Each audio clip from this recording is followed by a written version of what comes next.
Hello बच्चों, good morning. ये 10th class के हिंदी गद्य का लेसन नंबर 4 है, भारतीय संस्कृति। इसे लिखा है डॉक्टर राजेंद्र प्रसाद ने।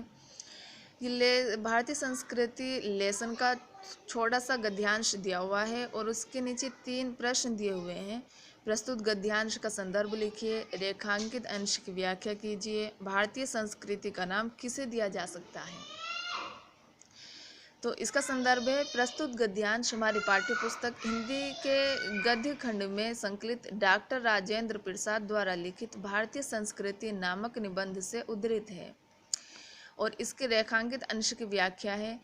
संदर्भ कैसे लिखते हैं ये आपको 9th क्लास में सिखाया जा चुका है। रेखांकित अंश की व्याख्या। डॉक्टर राजेंद्र प्रसाद जी कहते हैं कि हर एक नदी का उद्गम स्थल अलग अलग होता है, उसका मार्ग भी दूसरे से भिन्न होता है और हर नदी के किनारे की भूमि में प्रदेश के जलवायु और मिट्टी के अनुसार अलग अलग प्रकार की फसलें पैदा होती हैं। पर इन सभी नदियों में एक ही पानी है जो सागर में एक साथ मिलता है और बादल के रूप में एक जैसा बरसता है। जिस प्रकार नदियों का जल अपने उद्गम यानी बादल और संगम यानी सागर पर एक जैसा हो जाता है, उसी प्रकार विभिन्न स्थानों से आई हुई संस्कृतियां अपने अपने संगम स्थल भारतीय संस्कृति में एक सी सुखद और कल्याणकारी हो गई हैं।